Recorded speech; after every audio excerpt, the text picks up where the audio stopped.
तो हेलो मेरे प्यारे भाइयों, कैसे आप सब लोग। उम्मीद है आप सब बहुत अच्छे हो। तो आज मैं आपको बताने वाला हूँ धरती का जन्म कैसे हुआ। तो बहुत से लोगों को नहीं पता होगा। चलो टाइम वेस्ट ना करते हुए स्टार्ट करते हैं। तो पृथ्वी के जन्म की कहानी विज्ञान और ब्रह्मांड के विकास की एक रोमांचक कथा है। ये लगभग 4.6 अरब साल पहले की बात है, जब हमारे सौरमंडल का निर्माण हुआ। इस कहानी को समझने के लिए हमें शुरुआत करनी होगी एक विशाल बादल से, जिसे वैज्ञानिक नेबुला कहते हैं। ये नेबुला गैसों, मुख्यतः हाइड्रोजन और हीलियम और धूल के कणों से बना था। 4.6 अरब साल पहले एक सुपरनोवा विस्फोटिक तारा की ऊर्जा से यह नेबुला संकुचित होने लगा। इस संकुचन में गुरुत्वाकर्षण बल बढ़ा और धीरे धीरे एक गोलाकार डिस्क जैसी संरचना बन गई। इस डिस्क के केंद्र में सामग्री एकत्रित होकर हमारे सूर्य का निर्माण हुआ।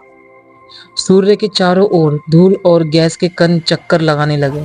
समय के साथ ये कण आपस में टकराकर एकत्रित होते गए और छोटे छोटे चट्टानी कणों ने मिलकर बड़े बड़े पिंडों का निर्माण किया, जिन्हें ग्रहाणु कहते हैं। ये ग्रहाणु आपस में मिलकर और भी बड़े पिंड बने और इसी प्रक्रिया से पृथ्वी का जन्म हुआ। पृथ्वी का प्रारंभिक रूप।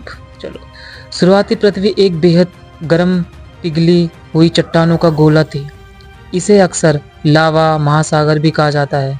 लगातार होने वाले उल्कापिंडों और अन्य पदार्थों की टक्करों के कारण पृथ्वी का तापमान और बढ़ता गया।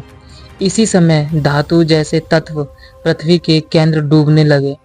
हल्के तत्व सतह की ओर आ गए, जिससे पृथ्वी की अलग अलग परतें बनी, जैसे कि कोर, गर्भ, मेंटल और क्रस्ट भूपट्टी बनने लगी। पृथ्वी के जन्म के कुछ समय बाद एक विशाल पिंड मंगल के आकार का पृथ्वी से टकराया।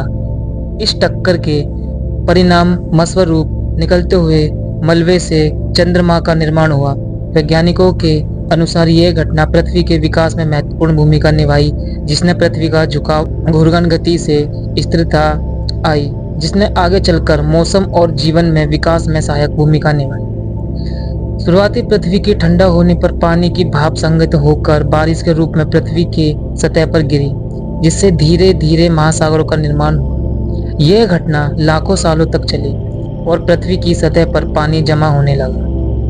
प्रारंभिक पृथ्वी का वायुमंडल बेहद विषाक्त और खतरनाक गैसों से भरा हुआ था। उसमें मुख्यतः हाइड्रोजन, हीलियम, मीथेन और अमोनिया जैसी गैसें थीं।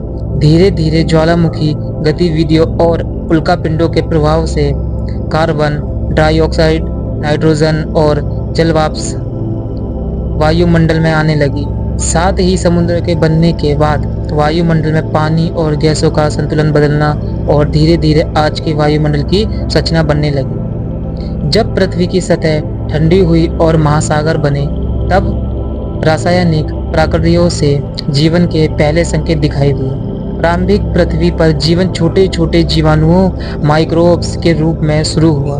यही जीवन कालांतर में विकसित होकर विभिन्न पौधों, जीवों और मनुष्य का रूप धारण किया।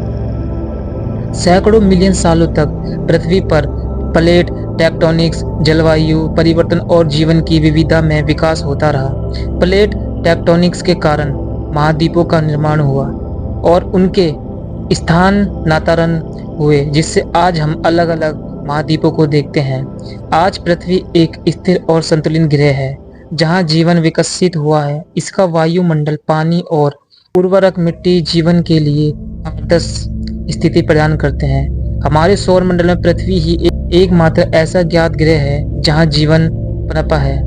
पृथ्वी के जन्म से लेकर उसके वर्तमान स्वरूप तक का सफर एक जटिल और अद्भुत प्रक्रिया है, जिसमें ब्रह्मांड की विशाल शक्तियों से मिलकर इसे हमारे जैसे जीवों के लिए उपयुक्त बनाया गया है।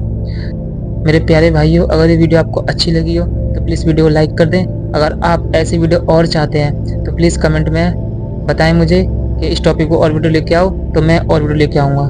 तो मिलते हैं नेक्स्ट वीडियो में। तब तक के लिए बाय बाय, टेक केयर।